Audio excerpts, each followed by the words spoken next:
Oke, perkenalkan nama saya Pascal Lisendri Satritama dan sekarang saya akan melakukan review atau memberikan ulasan untuk minimum spanning tree. Jadi video ini dibuat untuk tugas akhir mata kuliah algoritma lanjut. Oke, langsung saja. Nah, apa itu minimum spanning tree? Minimum spanning tree merupakan sebuah subset dari tree dengan syarat semua vertex terhubung, acyclic atau tidak memiliki cycle, dan memiliki total cost yang minimum. Nah, di sini ada contoh sebuah tree.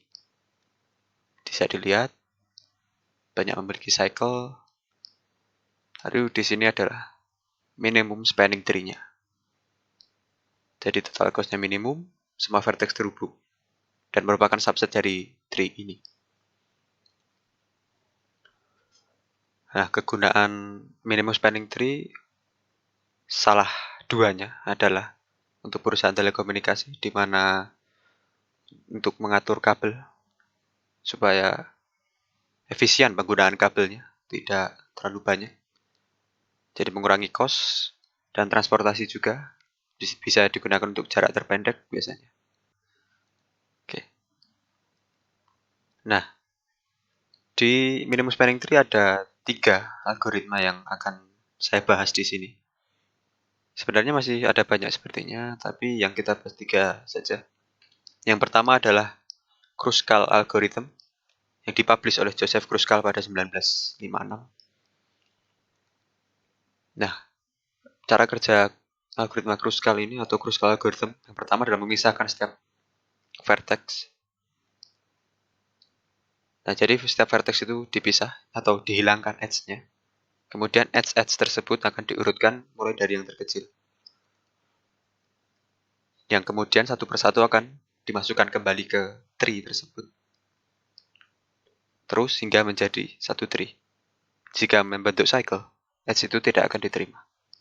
Kalau bingung, langsung saja kita masuk ke contoh. Oke, contoh diambil dari Wikimedia. Seperti ini, A ke B cos 1, B ke C cos 5, B ke E cos 3, B ke D cos 7, dan seterusnya. Seperti ini. Saya buat ulang supaya lebih mudah diedit. Nah, pertama kita hilangkan dulu masing-masing edge-nya. Kita urutkan dari yang terkecil. Pertama kita ambil dulu yang paling kecil AB1. Kita ambil. Kemudian EF, 2, EF. Kemudian terkecil berikutnya 3, BE. 4, AD. Dan seterusnya.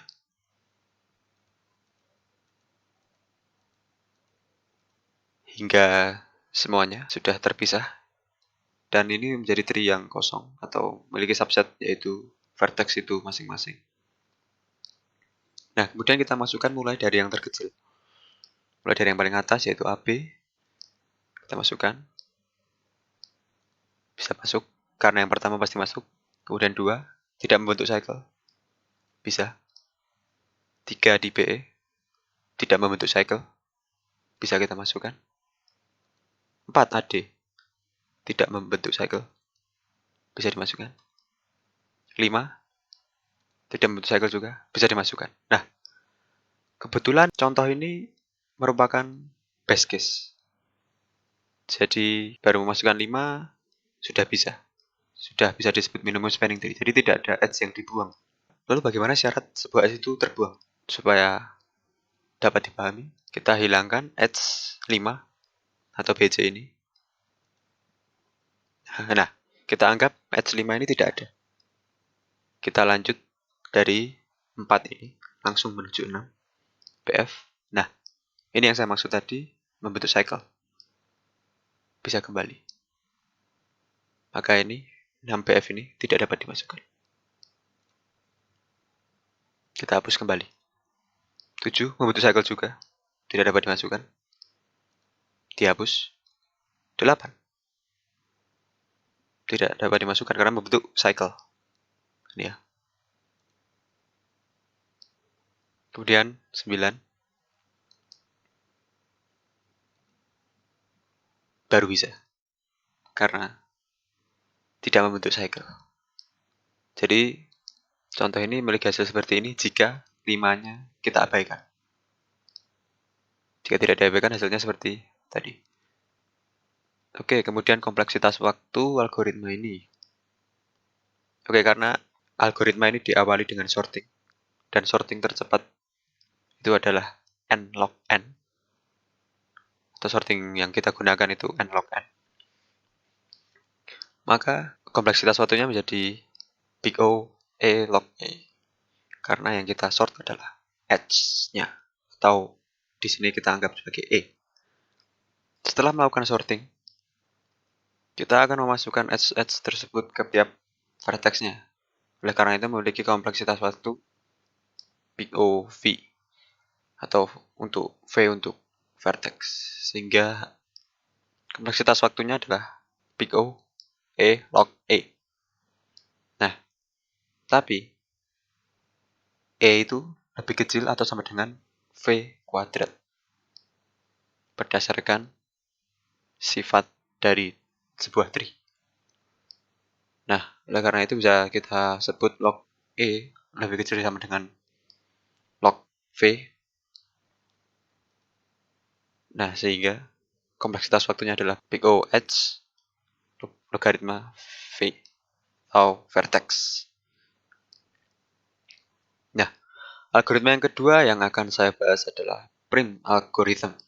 Algoritma ini ditemukan oleh Wojciech Charnik pada tahun 1930 dan dipublikasikan oleh Robert C. Prim pada 1957. Algoritma Prim ini berbeda dengan Kruskal. Algoritma Prim kita akan memulai dari salah satu vertex. Bisa vertex mana saja. Nah, kemudian ambil edge terkecil yang belum terhubung ke vertex.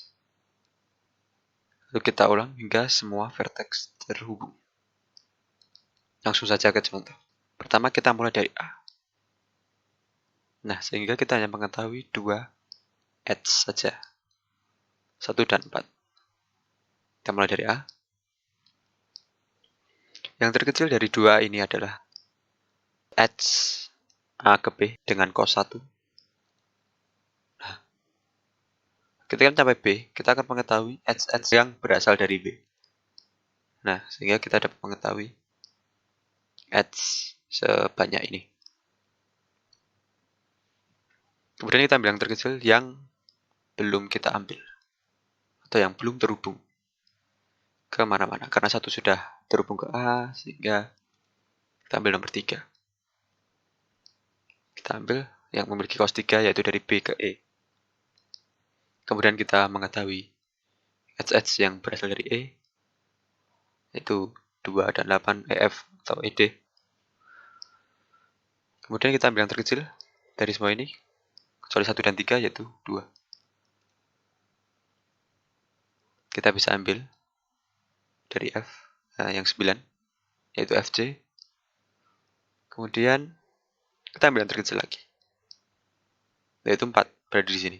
Jadi ini tidak perlu urut ya, tidak perlu dari A ke B, E, F. Lalu kita cari F lagi, tidak perlu. Tapi kita cari yang terkecil dari yang sudah kita ketahui. Kita ambil 4.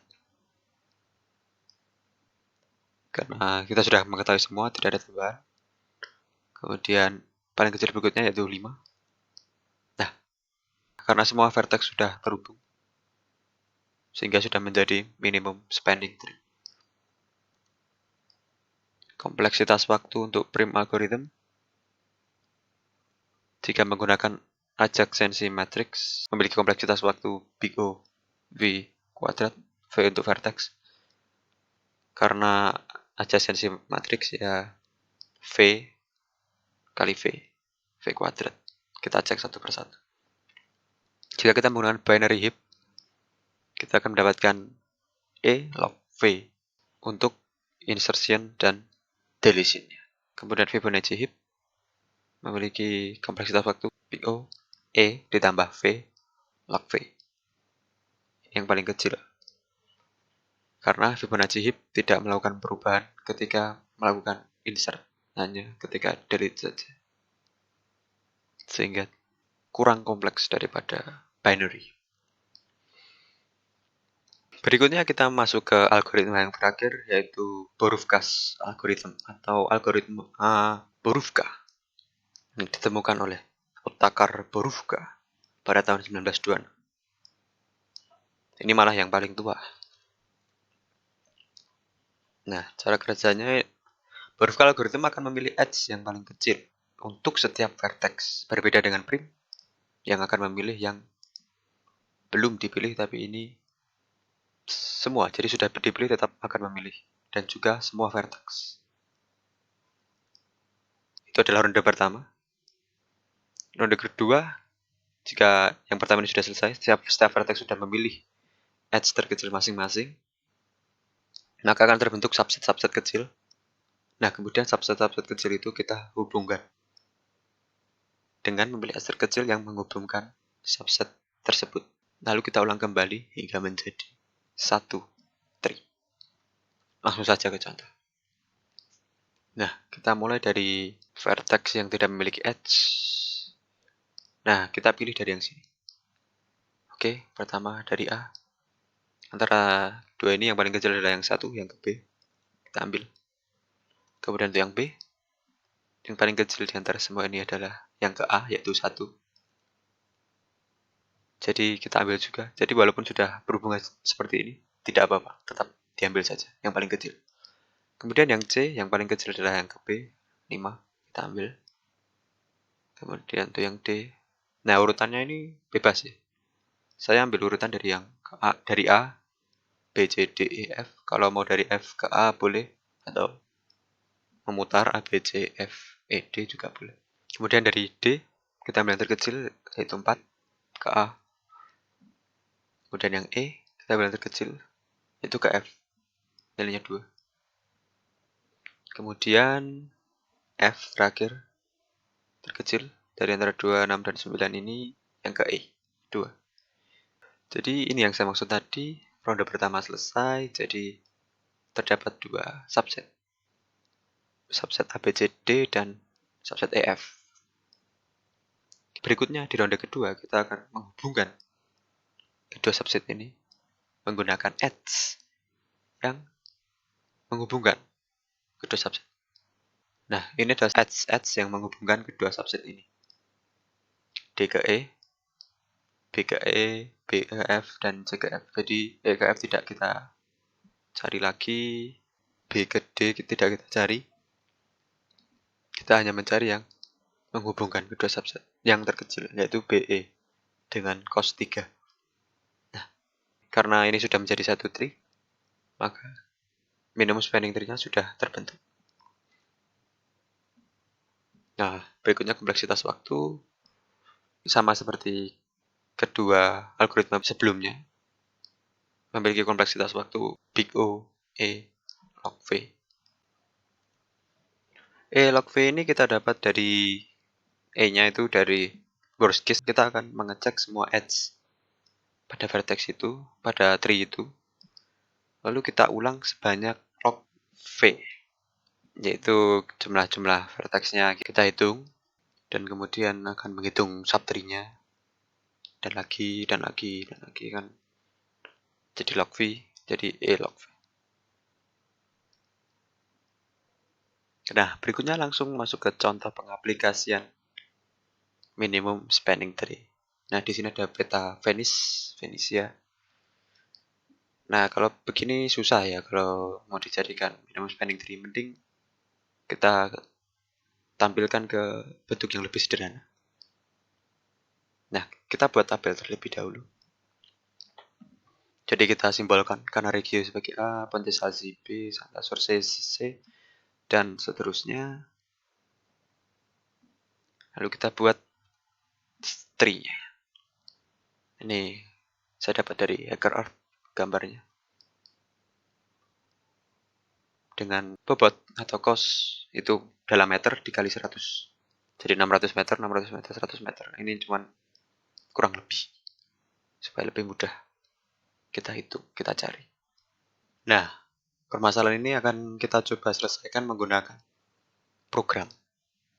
Bahasa pemrograman yang saya pakai adalah Java. Jadi di sini ada contoh programnya. Program ini dibuat oleh Akash Hasija.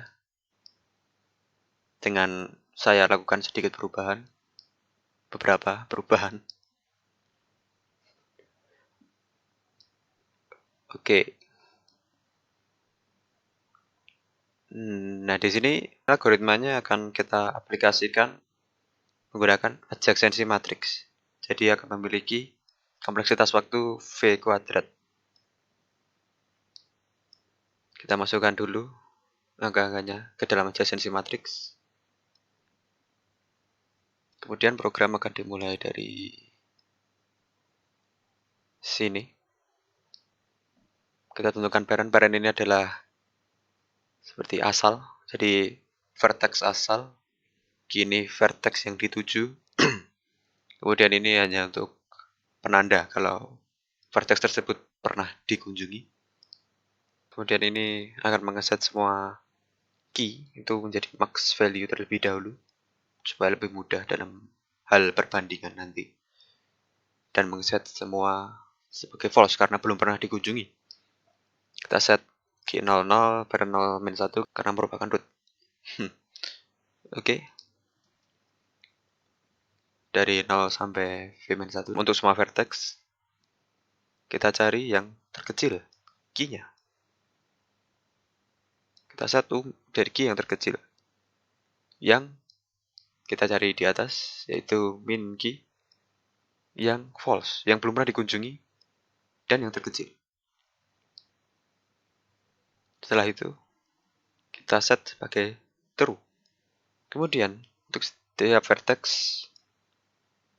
kita lihat grafnya yang tidak 0 dan belum dikunjungi dan lebih kecil daripada key. Nah, ini sebenarnya untuk mengatasi siklis, yaitu sebuah vertex tidak boleh dikunjungi 2 kali. Itu sama saja untuk mengatasi terjadinya siklis. Kemudian akan melakukan print. Langsung saja ini kita run. Nah, hasilnya seperti ini. Bisa kita langsung lihat saja. Oke. Nah, ini adalah hasil akhir. Jadi ini adalah kunci jawabannya. Kan kita bandingkan menggunakan program yang kita buat. Jadi AB6 masuk, BC1 masuk, CD2 masuk, B2 masuk, semuanya masuk. Nah, jadi program ini sukses untuk mencari minimum spanning tree.